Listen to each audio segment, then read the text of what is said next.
بسم الله الرحمن الرحيم. السلام عليكم ورحمة الله وبركاته. الحمد لله الحمد لله رب العالمين، والصلاة والسلام على أشرف الأنبياء والمرسلين وعلى آله وصحبه أجمعين. سبحانك لا علم لنا إلا ما علمتنا إنك أنت العليم الحكيم، ولا حول ولا قوة إلا بالله العلي العظيم. اللهم ربنا زدنا علما وارزقنا فهما، آمين. أما بعد، قال الله تعالى في القرآن الكريم بعد أعوذ بالله من الشيطان الرجيم: وجاهدوا في الله حق جهاده. وقال النبي صلى الله عليه وسلم: من أحيا سنتي فقد أحبني، ومن أحبني كان معي في الجنة، أو كما قال صلى الله عليه وسلم. Alhamdulillah, yang saya hormati Tuan Pengerusi, tuan-tuan imam, tuan-tuan Bilal, para jemaah muslimin dan muslimat rahimakumullah. Mudah-mudahan semuanya dalam keadaan sihat wal afiat. Syukur kepada Allah Subhanahu wa taala. Alhamdulillah, Allah dengan pengasihnya sifat yang ada dalam Allah Subhanahu wa taala mengurniakan taufik dan hidayah kepada kita semua untuk meneruskan menjadi hamba Allah di bulan Ramadan. Hari ini saja sudah masuk Ramadan yang ke-24. Maka ini bermakna 23 hari sudah lepas.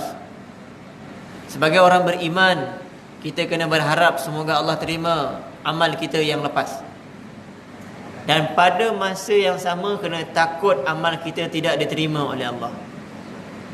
Jadi oleh itu janganlah kita sambil lewa dengan amal yang kita kerjakan.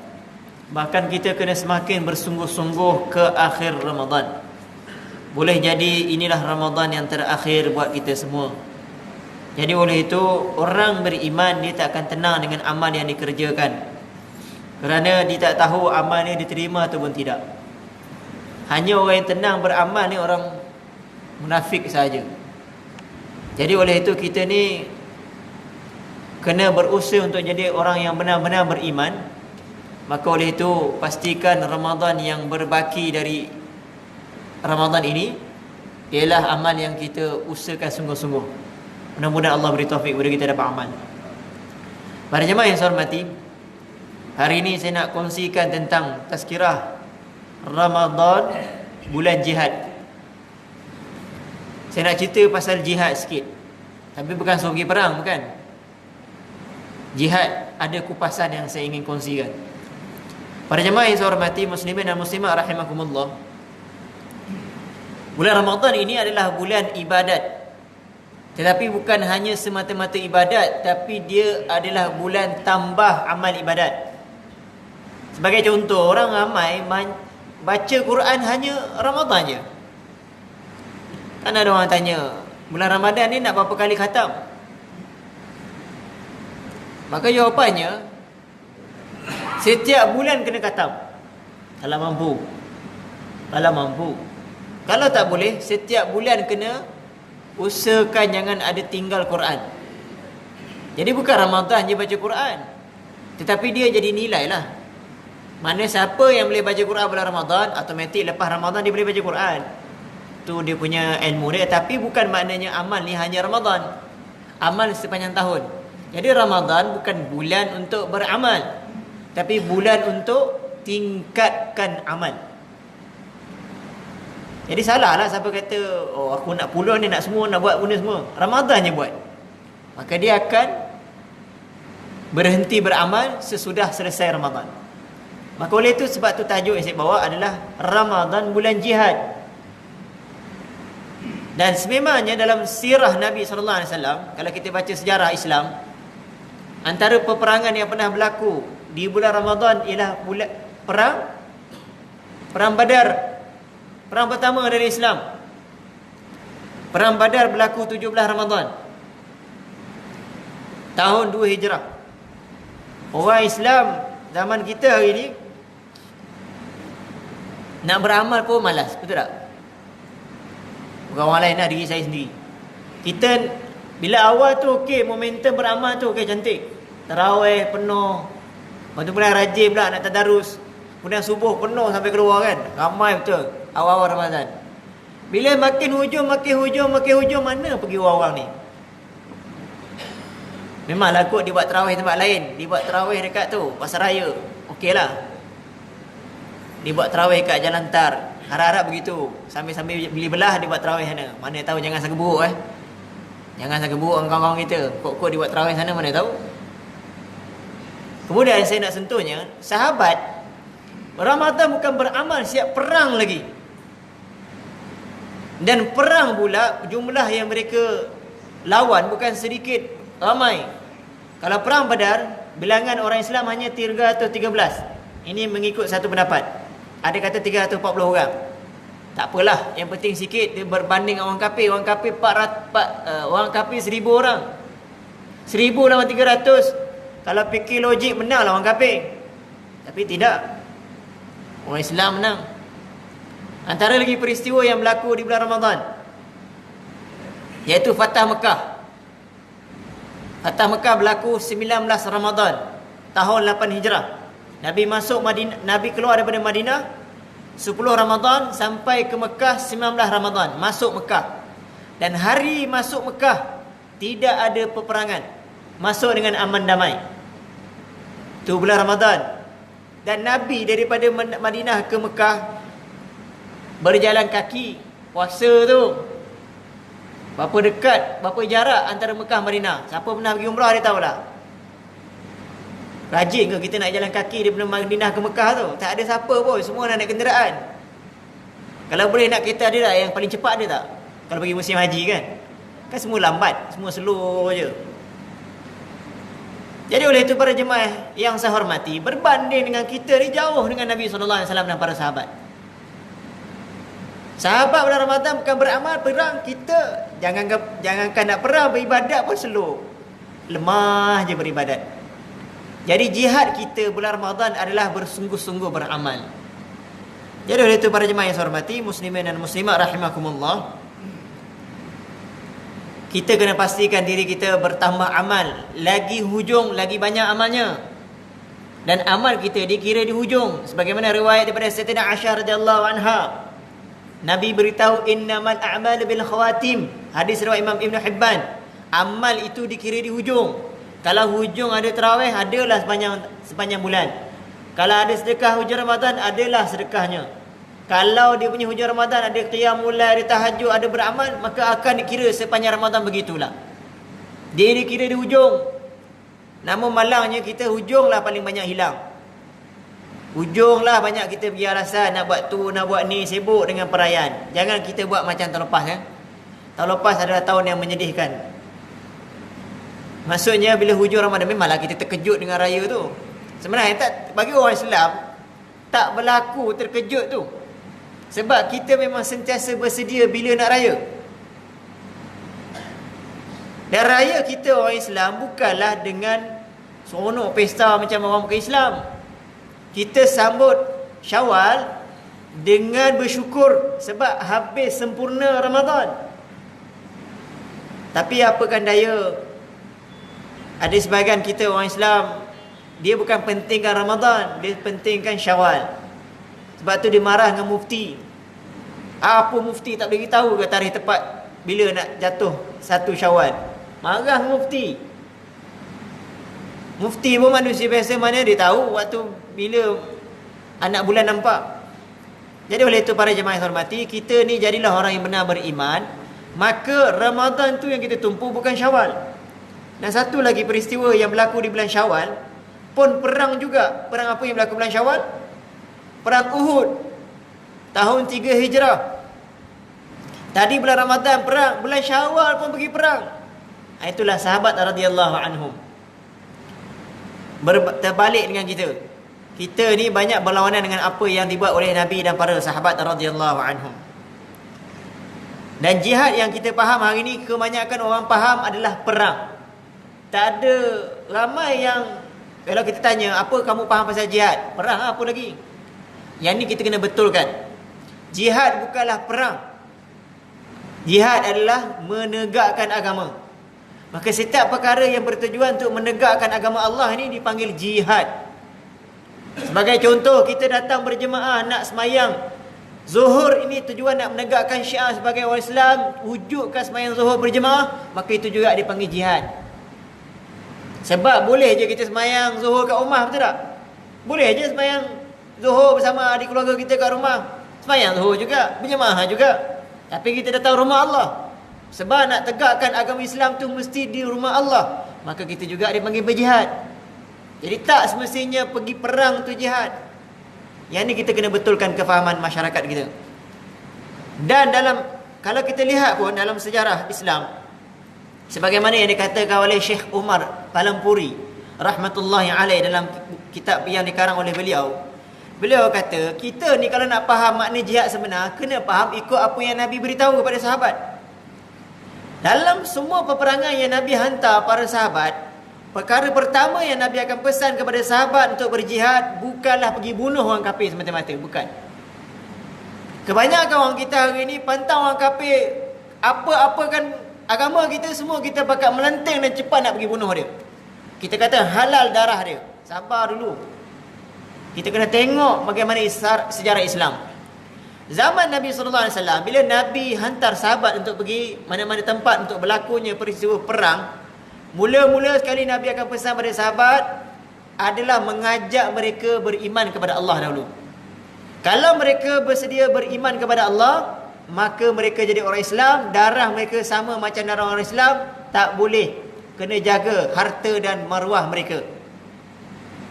Hatta satu orang tu pun, contoh masa dia tengah lawan perang tu, tiba-tiba dia sebut nama Allah, dia mengucap kalimah syahadah, dia tengah lawan ni, dia kafir, orang Islam lawan dengan dia. Tiba-tiba sikit lagi nak pancung, dia boleh cakap asyhadu an la ilaha illallah. Ni pedang sikit lagi nak kena tengkuk dia. Maka orang Islam tadi haram tak pergi teruskan pedang tadi. Maka kalau ada orang tanya, ni sebab ni berlaku di zaman sahabat. Ya Rasulullah, dia tu mengucap sebab dia takut mati. Maka Nabi kata, macam mana kau tahu hati dia? Tu saya nak, dalam perang. Ini bukan perang. Kita sikit-sikit dah melenting, sikit-sikit nak terus nak bunuh orang tu, tak puas hati sikit dengan orang ni, kita nak hentam dia. Sabar, ikut kaedah, ikut Quran dan hadis. Kemudian kalau orang kafir tadi tak nak terima Islam, maka kita akan paksa, orang Islam akan paksa mereka bayar cukai kepala. Dia panggil jizyah. Maka kalau sedia bayar cukai, mereka akan jadi kafir zimmi, duduk di bawah pemerintahan orang Islam. Itu yang kita panggil orang kafir dalam Malaysia ni, kafir zimmi. Cina ke India ke tu, maka darah mereka kita tak boleh sesuka hati pantang sikit tu nak mengapa-apakan mereka, tak boleh. Ketiga, kalau mereka tak nak bayar jizyah, tak nak bayar cukai kepala, baru perang, baru start perang. Perang pula dalam kaedah Islam bukan perang kat tempat tinggal mereka, tak boleh. Perang kat mana? Semua jauh daripada penempatan. Sebagai contoh, tempat perang Badar, semua luar daripada kota Mekah, Madinah. Perang Uhud, siapa pernah pergi tempat gunung Uhud? Mana ada rumah kat situ? Tak ada penempatan kat situ. Sebab itulah tempat nak perang, bau betul. Tak ada orang, tak ada pokok, tak ada apa, tak ada binatang. Ini memang kita sama dengan musuh, itu bau betul perang. Tapi kalau hari ni, dia tak kira, betul tak hari ni? Kalau orang tu dah rumah tu juga ada hentangnya. Ini kesalahan orang Islam yang tak faham makna jihad yang betul. Kemudian juga, perang pula, dia mesti jauh daripada pendapatan orang ramai, walaupun tempat tinggal orang bukan Islam. Contoh, orang bukan Islam tu ramai, maka tak boleh perang kat tempat orang bukan Islam tadi. Keluar, cari tempat lain dan mulakan perang di sana. Dan perang pula, kalau ikut zaman Islam dahulu, bukan dia macam kita faham, asal perang je, tak berhenti-henti. Perang zaman dulu pun ada rehat ya. Lepas masuk je nak dekat maghrib, mereka berhenti. Stop dulu. Besok sambung. Kalau tak habis lagi perang. Maknanya dalam perang pun ada tolak ansur lagi. Padahal ni musuh ni. Padahal musuh depan. Jadi oleh itu, banyak kaedah-kaedah yang ditunjukkan oleh Nabi SAW yang kalau kita amalkan dalam kehidupan kita, sebenarnya Islam memang sangat berlemah lembut dengan orang bukan Islam. Walaupun dalam peperangan. Jadi kita, apa yang saya nak kongsikan pada makna jihad yang betul adalah, sebenarnya Islam bukan untuk kekerasan, tapi Islam mengajak kita kepada berdamai sesama orang Islam khususnya, dan bukan Islam. Dalam Quran juga Allah beritahu kita kalau nak berbaik kepada orang bukan Islam, tak ada masalah. Antaranya dalam surah Al-Mumtahanah, la yanhaakumullahu 'anil ladzina lam yuqatilukum fid din wa lam yukhrijukum min diyarikum an tabarruhum wa tuqsitu ilaihim.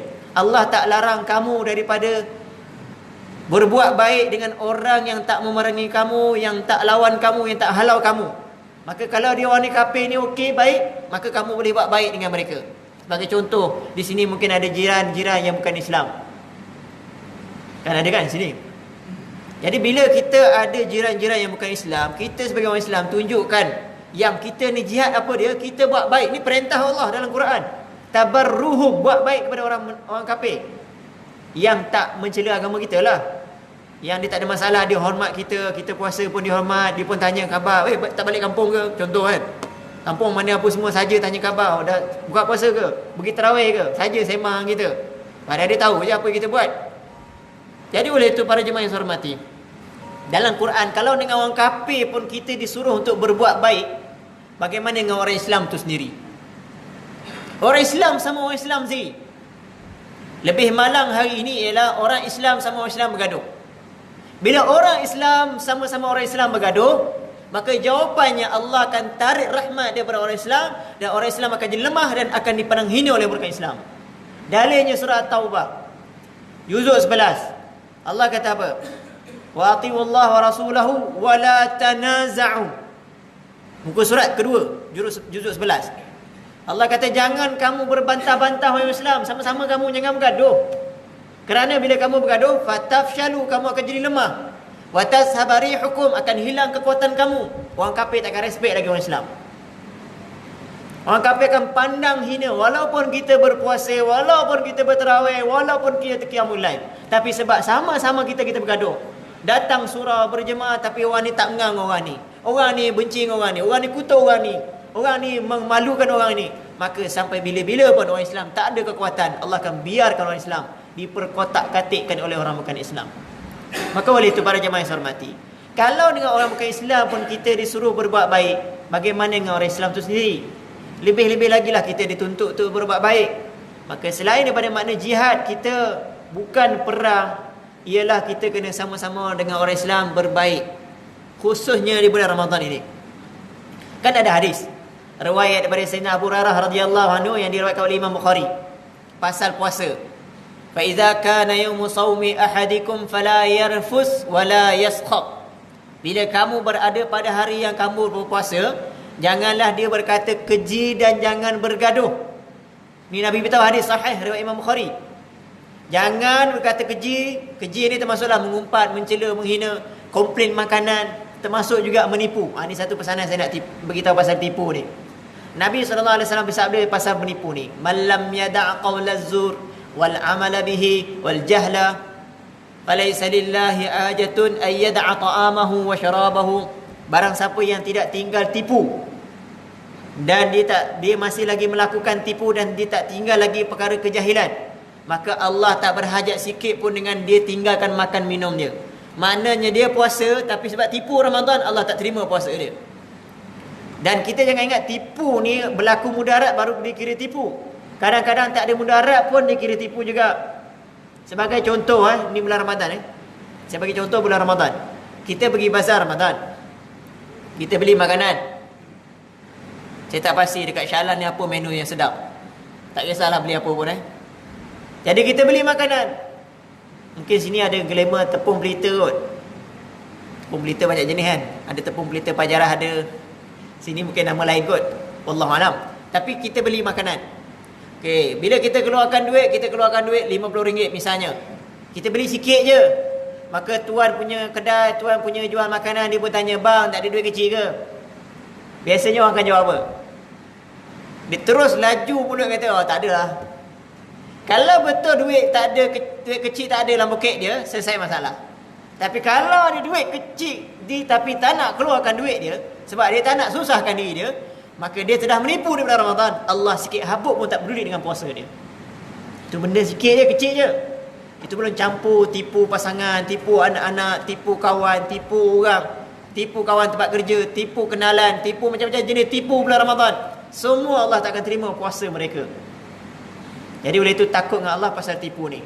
Tapi saya tak nak cerita pasal tipu, ceritanya pasal kita ni sama orang Islam. Jangan cakap keji, jangan bergaduh. Bahkan kata lagi Nabi sallallahu alaihi wasallam, fa in sabbahu ahadun aw qatalahu falyaqul inni shaim. Kalau ada orang yang cela dia, ada orang cari gaduh dengan dia, nak lawan cakap dengan dia, nak cari pasal dengan dia, beritahu kat orang tu, inni shaim, aku puasa. Yang ni jihad kita lagi. Tahanlah kemarahan, tahanlah emosi. Memang bulan Ramadan kita akan diuji. Kita akan ada je orang yang akan cari pasal dengan kita. Kadang-kadang yang cari pasal pula bukan orang lain, keluarga kita sendiri. Ni Ramadan, tahan mulut, jangan maki, jangan marah, tahan sabar. Maka insya-Allah Allah akan terima puasa dia. Beritahu kat dia, saya puasa ni, saya puasa ni. Bukan makna habis ustaz lepas raya boleh sambung marah, bukan. Kalau orang tu boleh sabar bulan Ramadan, sebab Ramadan ni dipanggil madrasah. Madrasah Ramadan, tempat berlatih jadi baik bulan Ramadan. Kalau siapa boleh jadi baik bulan Ramadan, mudah-mudahan lepas raya nanti dia jadi baik. Istiqamahlah, dia akan tahan marah. Jadi kalaulah Ramadan yang punyalah baik ni, banyak keberkatan pun tak boleh jadi baik, lepas raya lagilah sama je, perangai tak berubah. Jadi kalaulah orang cari pasal dengan kita kena beritahu kat dia, inni saim. Bahkan ada hadis lagi satu sebut, kena sebut 2 kali. Inni saim, inni saim. Saya sedang puasa, saya sedang puasa. Saya tak nak cari gaduh. Jadi jihad kita bulan Ramadan, jangan cari pasal dengan orang. Kalau orang cari pasal dengan kita kena maafkan, jangan sambung gaduh tersebut. Kadang-kadang kita bawa ni nak balik kampung, jalan jam ni mana tahu. Semua pakat balik kampung ataupun keluar pergi mana-mana. Sabar. Senyum. Hatta kalau terselisih kena kereta kita, mana tahu kereta dah cantik berkilat, siap polis untuk raya, tiba-tiba ada orang cium belakang kereta kita. Boleh tak kita keluar daripada kereta kita senyum? Senyum boleh tak? Cakaplah boleh. Boleh insya-Allah. Kita keluar kita senyum. Ini sebab apa saya kata, kalau kita boleh tahan kemarahan, maka insya-Allah Allah dah campak sayang Allah tu dalam hati kita. Sebab rahmah ni dalam hati. Dan siapa punya sifat rahmah tu? Allah. Maka kita sudah ada rahmah yang Allah punya. Mudah-mudahlah kalau orang cari pasal kita tahan, sabar, senyum. Ada orang main kuajar ke dengan kita, contoh buat kita tak betul, senyum je. Tak apa. Biarkan dia dengan diri dia. Ni mudah-mudahan saya cakap untuk diri saya juga yang cakap ni. Sebab kebanyakan kita semua memandu. Tak pasti depan saya semua jalan kaki, tak tahu lah. Kebanyakan kita memandu. Bahkan jalan kaki pun kadang-kadang kita kena uji, betul tak? Jalan kaki ke tempat sempit, misalnya kita beli barang, jalan mamai, apa nak marah juga. Kena langgar, kena himpit, apa sebagainya. Jangan marah. Kawal emosi, sebab kita orang Islam. Sama-sama kita tak boleh bertelagah, tak boleh bergaduh, tak boleh bermasam muka. Kita mula bertelagah, bergaduh, hilang kekuatan orang Islam. Maka jihad kita bulan Ramadan, yang saya nak sebut seterusnya adalah jangan bergaduh sesama kita. Senyum-senyumlah selalu. Bahkan bulan Ramadan adalah bulan terbaik untuk kita berbaik sesama kenalan kita, sama keluarga lah khususnya. Kemudian juga para jemaah yang saya hormati, kalau satu orang tu tetap nak bergaduh juga bulan Ramadan, apa mudarat akan berlaku? Ini sebagai contoh bulan Ramadan. Saya cerita bulan Ramadan dulu. Satu orang yang nak bergaduh juga bulan Ramadan, yang pertama Allah akan angkat banyak nikmat kebaikan bulan Ramadan. Sebagai contoh, benda paling besar bulan Ramadan, Lailatul Qadar. Lailatul Qadar paling besar. Ingat tak peristiwa yang Nabi keluar daripada rumah nak beritahu Lailatul Qadar bila tarikhnya? Tiba-tiba Nabi jumpa ada sahabat, 2 orang bergaduh, 2 orang lelaki bergaduh. Maka Nabi kata, pasal korang ni aku tak boleh nak beritahu bila tarikh Lailatul Qadar. Allah angkat tarikh dia. Hadis itu riwayat dari Sayyidina Ubadah bin As-Samit radhiyallahu anhu, yang diriwayatkan oleh dalam kitab Mishkat. Nabi keluar rumah, Nabi nak beritahu tarikh Lailatul Qadar, tapi sebab ada dua orang bergaduh, maka tak boleh nak diberitahu bila tarikhnya. Itu zaman sahabat tu, zaman Nabi ada. Dah dia angkat Lailatul Qadar. Agak-agak zaman kita ni, kalau masih ada lagi yang bergaduh, bukan setakat dia tak dapat Lailatul Qadar tarikhnya, bahkan dia kalau dia bangun qiyamul lail sekalipun pada waktu malam, tapi sebabkan dia bergaduh punya pasal, Allah tak akan beri dia pahala Lailatul Qadar. Dan ini kita kena hati-hati bab ni. Bab gaduh memang sangat bahaya. Dia boleh merosakkan kita punya pahala yang kita telah kejar di bulan Ramadan. Yang kedua, mudarat. Sebabkan bergaduh ni apa dia? Rahmat tidak akan turun. Rahmat tidak akan turun. Bahkan bukan tak turun kepada orang yang putus silaturahim tu, bahkan semua tempat yang ada orang tu tinggal.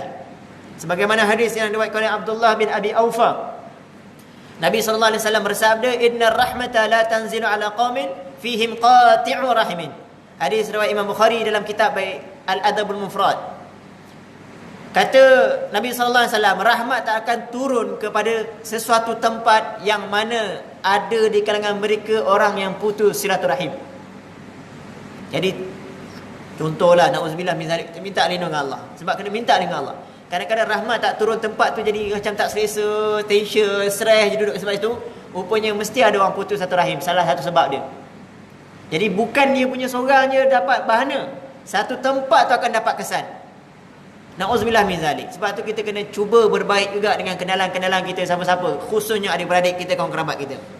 Dan mudarat yang ketiga, apa akan berlaku kalau orang tu teruskan juga putus satu rahim, bergaduh sama-sama dia, maka Allah tidak akan terima amal. Ini paling takut sekali. Dia beramal tapi Allah tak terima amal dia, dan Allah tak nak terima amal dia. Sebagaimana hadis dalam kitab Al-Adab Mufrad juga ada beritahu, Allah bersabda, Allah berfirman kepada Rahim, Ar-Rahim, yang ini makhluk Allah nama Ar-Rahim, silaturahim tadi. Allah kata pada Ar-Rahim tadi, "Mahu tak aku kalau aku sambung dengan orang yang sambung dengan engkau, dan aku putuskan hubungan dengan orang yang putuskan engkau." Mana siapa yang jaga silaturahim, aku akan ada hubungan dengan dia. Dia buat baik, aku terima. Dia doa, aku dengar. Tapi kalau dia putus silaturahim, aku akan putus hubungan dia. Dia buat amal, aku takkan terima. Dia doa, aku takkan dengar. Jadi oleh itu para jemaah, takut Allah tak terima amal kita. Jadi Ramadan bulan terbaik untuk kita buat baik. Sedekahlah. Bagilah makanan. Kita ada kenalan yang tak ngam dengan dia kan, jiran ke, kawan-kawan ke, ahli jemaah sendiri ke, dah lama tak bertegur siapa dengan dia. Datang sama-sama jemaah, nampak dia duduk ujung mana, kita duduk ujung tu, nampak dia. Kadang-kadang berlanggar bahu sisir, tak kenal. Sebab apa? Tak baik.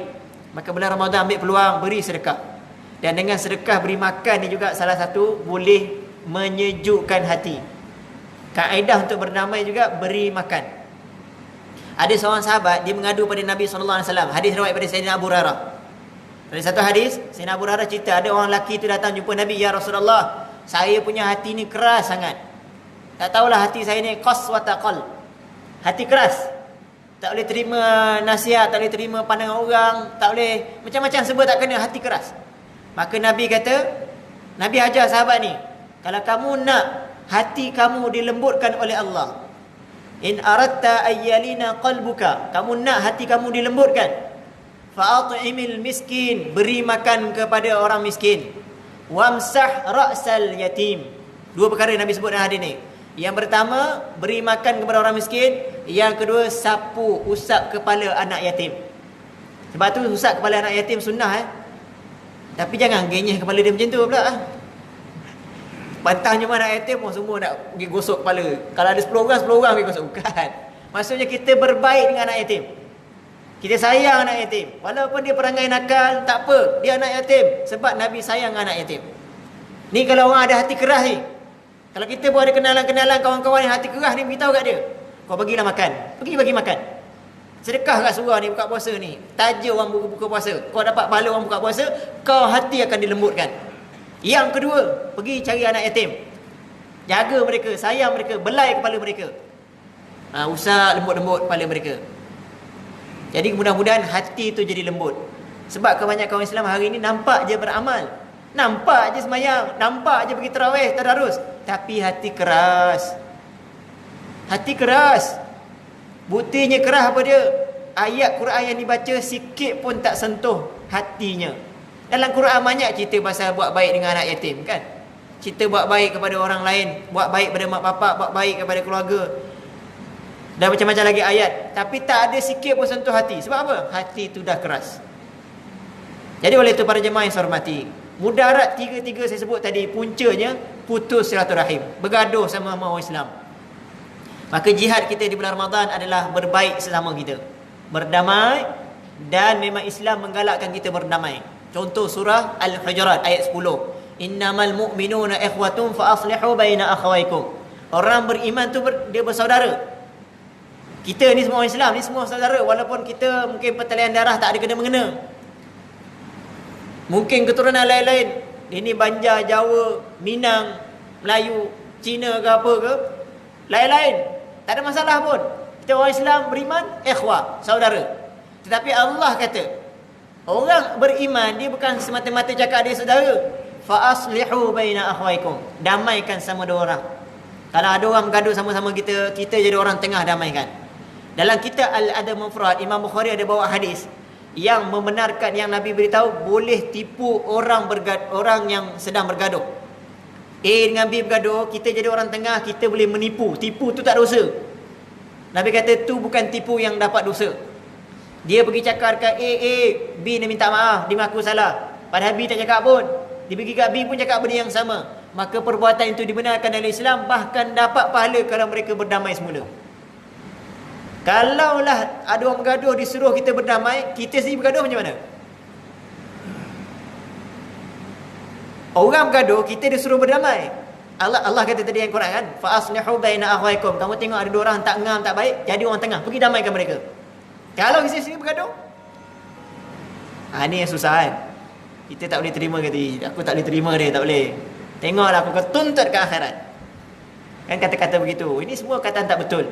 Bahkan ada kata aku akan ingat apa yang dia buat pada aku. Semua ni kata-kata yang tak betul. Bahkan ada orang tak nak memaafkan sesudah orang tu datang minta maaf. Orang tu dah mula minta maaf, ya saya memang mengaku salah, aku takkan maafkan kau. Ini perkataan tak betul. Ini bukan perkataan orang beriman. Orang beriman bila ada orang datang minta maaf, dia berlapang dada, maafkan. Maafkan. Memanglah kita tak akan lupa kesalahan dia, tapi maaf tu kena beri. Cuma kalau kita masih teringat kesalahan dia, itu normal. Sebab Nabi SAW pun teringat apa yang dibuat oleh Wahsy kepada bapa saudara Nabi, Hamzah bin Abi Talib. Sebab tu Nabi beritahu pada Wahsy, wahai Wahsy, kau jangan duduk depan aku. Kan Nabi kata kat dia kan, kau duduklah belakang-belakang, dalam kuliah-kuliah ni duduk belakang tiang ke apa ke. Duduk kat luar ke, dengarlah ceramah, sudahlah, jangan masuk dalam. Nabi dengan Wahsy. Tapi Nabi terima dia, Nabi letak dia dengan sahabat, Nabi tak halau dia. Sebab Nabi nak maafkan. Sama juga kita orang tu dah tak maafkan kita, maka kita maafkan dia dan layan dia macam orang biasa. Cuma kalau kita teringat dia punya salah, itu normal.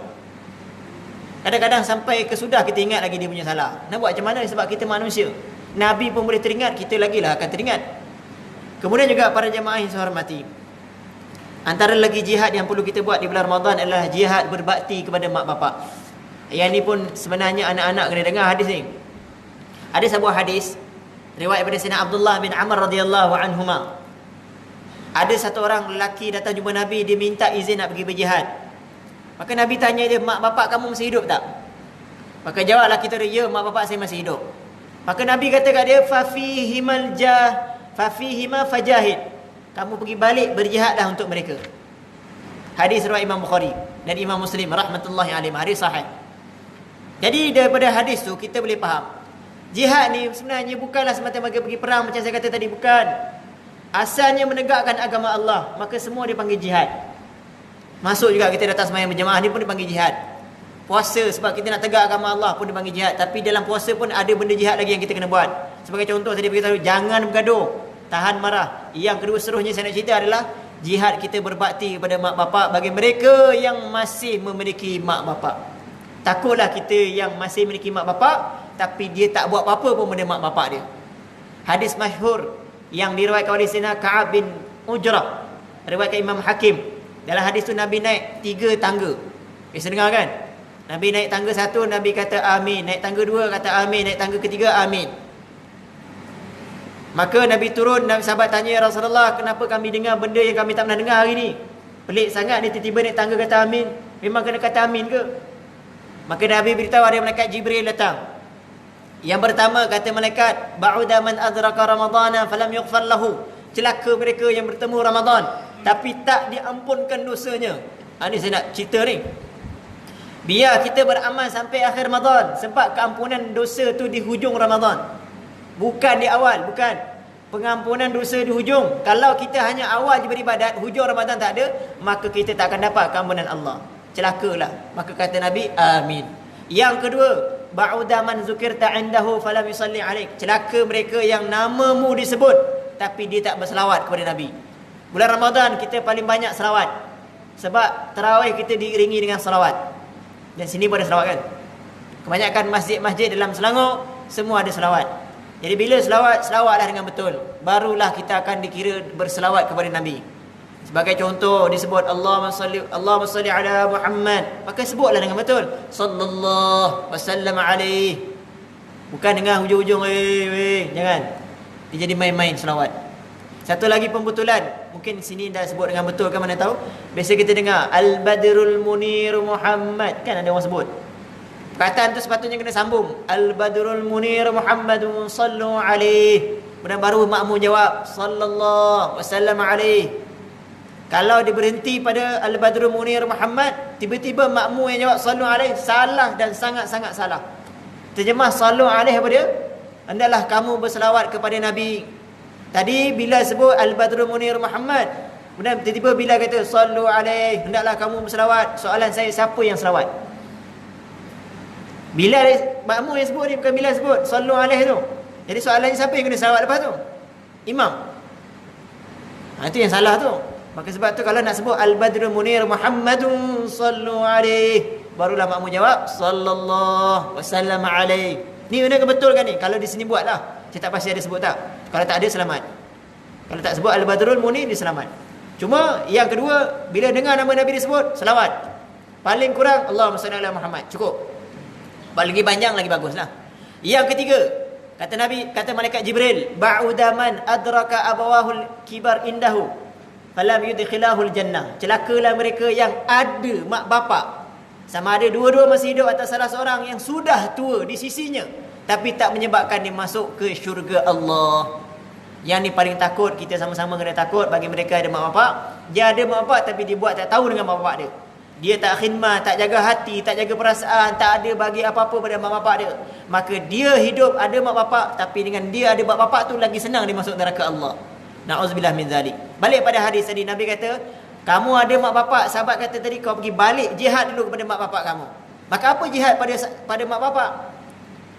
Itu dah saya kata tadi, khidmat, jaga hati dia, buat kebaikan yang mampu dibuat. Dan jihad untuk mak bapak ni bukan mana perang. Kan saya beritahu tadi, perang, takkan nak pergi perang dengan mak bapak, angkat pedang lawan mak bapak, bukan. Tak betul. Tetapi jihad kepada mak bapak adalah layan kesusahan yang diterima ketika berkhidmat kepada mak bapak. Kebanyakan anak-anak hari ini tak menghargai mak bapak mereka. Tanda mereka tak menghargai mak bapak mereka adalah mereka buat tak tahu je mak bapak mereka di bulan Ramadan ni.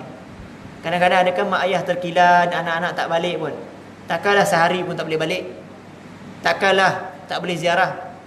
Sebab penting anak-anak buat baik dengan mak bapak. Jangan sibuk dengan keduniaan sampai lupa mak bapak, takut dia punya amal lagi senang masuk neraka tadi. Bukan masuk syurga, masuk neraka. Jadi jihad mak bapak teruskan. Tapi kalau orang tanya, Ustaz, habis saya tak ada mak bapak, macam mana ni? Mak bapak saya dah meninggal lah, habis apa dia saya nak buat? Takkan saya nak pergi kat kubur dia, pergi basuh batu nisan dia, khidmat pada mak bapak ke tu? Maka jawapannya, ada segi hadis yang lain yang diriwayatkan oleh Sayyidina Ali bin Abi Ubaid, yang ada satu orang tanya pada Rasulullah, ya Rasulullah, ada tak lagi kebaikan yang saya boleh buat baik pada mak bapak saya sesudah mereka dah meninggal dunia? Dan ada sebagian tuan-tuan haji depan saya mungkin ada mak bapak dah meninggal. Maka soalan ni sesuai untuk kita yang dah mak bapak meninggal. Sahabat ni tanya, ada tak apa lagi yang boleh saya buat? Mak bapak dah tak ada ni, apa kebaikan saya boleh buat? Kita kena ingat, buat baik mak bapak ni bukan masih hidup, mati pun kita kena buat baik. Maka Nabi SAW bersabda, ada 4 perkara yang perlu dibuat. Khisalun arba'un, 4 perkara perlu dibuat. Saya terus terjemah je hadisnya. Yang pertama, anak tadi mestilah berdoa dan beristighfar untuk mak bapak. Doa ini mesti dibuat 5 kali sehari. Ini bertepatan dengan surah Luqman. Dalam surah Luqman, Luqman beritahu kepada anak dia suruh beriman dengan Allah. Kemudian di tengah-tengah tu ada ayat anishkurli waliwalidayka ilayyal masir. Bersyukur kepada aku yang kepada Allah dan bersyukur kepada mak bapak. Bersyukur kepada aku yang kepada Allah ialah dengan semayang 5 waktu sehari jangan tinggal. Kalau bersyukur kepada mak bapak, apa dia? Berdoa sesudah solat 5 waktu. Yang ini tuntutan seorang anak wajib buat setiap hari. 5 kali kena buat sehari doa untuk mak bapak yang dah meninggal dunia ni. Doa dan istighfar, mohon ampun. Yang kedua kata Nabi, laksanakan dia punya janjinya masa hidup dulu. Mungkin dia ada wasiat, mungkin dia ada permintaan, mungkin dia ada keinginan yang tak tertunai, maka laksanakan ketika dia sudah meninggal. Contoh dia nak wakaf tapi tak sempat nak wakaf, maka laksanakan sudah dia meninggal. Tapi bab wakaf ni ada huraian dia, yang ni saya tak sempat nak kongsi, yang tu kena bincang dalam ilmu faraid. Nanti ada ustaz-ustaz yang cerita pasal faraid kat sini, yang tu boleh tanya kat dia. Bukan boleh terus laksanakan semua wasiat. Ada wasiat-wasiat tak boleh proses, yang diwasiatkan oleh mak bapak. Sebagai contoh, ada wasiat mak bapak kata, contohlah bapak dia kata, harta aku ni, contoh dia ada 5 anak kan, 5 anak, salah seorang anak tu mak bapak tak nak bagi harta kat dia. Dia kata bagi 4 orang ni. Dia beritahu kat contoh yang dia cakap tu pada anak yang sulung alung, kau jangan bagi dekat angah, kau bagi kat adik-adik yang lain. Wasiat. Maka lepas bapak tu mati, adakah perlu pakai wasiat tu? Tu kena tahu faraid, tak boleh pakai wasiat dia. Kena ikut faraid macam biasa. Sebab anak tu ada hak, walaupun dia anak derhaka. Dia ada sebab tertentu saja yang menghalang si anak tadi tak dapat harta faraid. Ada sebab dia. Yang tu cerita dalam ilmu faraid. Cuma ceritanya tadi, kalau dia ada minta apa-apa, macam contoh tadi dia nak pergi haji tak sempat pergi haji, buat haji badal. Dia nak buat korban tak sempat buat korban. Tapi buat korban ni jangan letak nama dia. Orang mati tak boleh letak nama. Yang ni pun kena betulkan ni. Ramai orang salah faham lagi. Dia ingat korban untuk si mati boleh. Tak boleh. Korban hanya untuk orang hidup, tapi pahala untuk si mati boleh. Kita letak nama kita, niat pahala untuk si mati. Yang tu boleh. Yang ni perlu kita buat untuk mak bapak kita. Yang ketiga kata Nabi SAW, muliakan kawan baik mak ayah. Semua mak ayah kita ada kawan baik. Maka pergi cari mereka, ziarah mereka, jaga mereka sebagaimana kita jaga mak bapak kita. Maka itu pun sama macam kita berbakti kepada mak bapak kita. Yang keempat kata Nabi SAW, sambung silaturahim dengan orang yang ada kena mengena dengan mak bapak. Kalau bapak kita ada keluarga sebelah dia, adik-beradik dia, kawan kerabat dia, kita pergi ziarah. Ni raya ni paling senang, pergi ziarah. Tujuan dia apa? Ni semua keluarga ada kena mengena dengan mak ayah ni. Maka ini juga dikira berbakti pada mak ayah yang sudah meninggal dunia. Amalkan para jemaah. Kita dah tak ada mak bapak, masih lagi ada peluang untuk beramal berbakti pada mak ayah yang sudah meninggal dunia. Jadi oleh itu, inilah jihad yang kita perlu laksanakan di bulan Ramadan. Jangan kita ingat tak ada ke apa-apa jihad. Ada. Kita masih lagi berjihad. Dan yang paling berat sekali kita nak jihad apa dia? Jihad lawan nafsu lah. Nafsu paling susah kali nak lawan. Dia hari-hari duduk orang kita. Tapi siapa yang boleh kawal nafsunya di bulan Ramadan, maka kesudahannya adalah syurga. Sebagaimana ayat Quran surah An-Nazi'at, Allah berfirman, wa nahan nafsa 'anil hawa. Orang tu tahan nafsunya daripada ikut. Fa innal jannata hiyal ma'wa. Maka syurga adalah kesudahannya. Siapa yang lawan nafsu, syurga adalah tempat balik kita. Maka tahanlah nafsu bulan Ramadan ini. Banyak keinginan kita nak tu, nak ni, nak. Maka bertahanlah kita. Dan kita tahan nafsu ni tak lama pun. Sampai bila? Sampai mati je. Mati habis lah. Betul tak? Nak susah-susah sampai mana ni? Sampai bila ni? Sampai mati lah. Habis lah mati. Memang hidup kat dunia ni kena susah. Sebab syurga nak masuk tu susah. Maka nak masuk syurga tu kena susah dulu kat dunia, baru kita boleh masuk. Dan nak masuk neraka senang. Tak susah nak masuk neraka. Buat dosa, buat maksiat, ikut suka apa kita nak buat, masuk neraka. Tapi nak masuk syurga susah. Maka susahlah kat dunia dulu. Tahan nafsu kita sekejap. Memang kadang-kadang penat tarawih. Sini buat tarawih 23 kan? 8. Okey lah tu 8, tapi lama kan? Panjang sikit kot baca. Okey lah 8 pun kalau baca panjang okey. Jangan 8 baca pendek juga. Dah 8 baca pendek lagi tak boleh lah. Biarlah panjang sikit. Tak apalah, tak masalah 8 ke 23 tu tak ada masalah. Yang penting kadang-kadang kita ada datang malas beramal tu. Lawan malas tu. Sebab malas ni sifat siapa? Sifat orang munafik. Dalam Quran kan ada dalam surah An-Nisa. Wa iza qamu ila salati qamu kusala. Orang munafik ni bila bangun nak sembahyang dia malas. Sebab tu dalam tarawih jangan malas-malas. Kan kita lepas imam dah bangun, ada duduk lagi kan. Jangan buat macam tu, jangan. Pesanan saya ni jihad bulan Ramadan. Segera bangun. Tapi kalau sakit lutut, sakit pinggang tu cerita lain lah. Dia goyah nak bangun tu, dia kena perlu balancing lagi, elemen nak lari ke, itu cerita lain. Dia uzur. Ini cerita orang sihat tak ada masalah, tapi saja bangun lambat. Orang munafik bila bangun sembahyang dia bangun lambat-lambat. Jadi jihad kita akhir Ramadan ni apa dia? Bangun segera, imam dah bangun.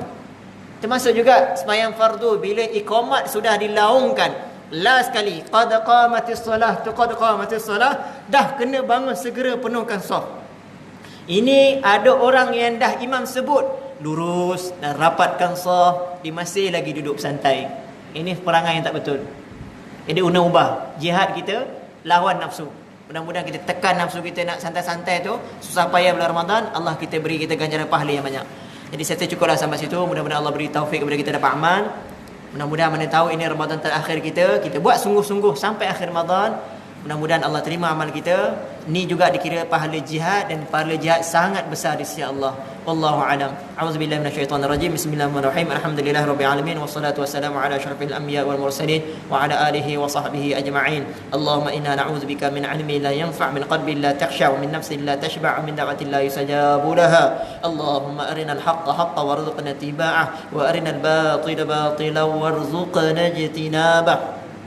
اللهم بارك لنا في شهر رمضان، اللهم بارك لنا في شهر رمضان، وأئنا على الصيام والقيام وتلاوة القرآن وغض البصر وحفظ اللسان في رمضان. اللهم ارزقنا ليلة القدر، اللهم ارزقنا ليلة القدر، اللهم وفقنا لما تحب وترضى في ليلة القدر.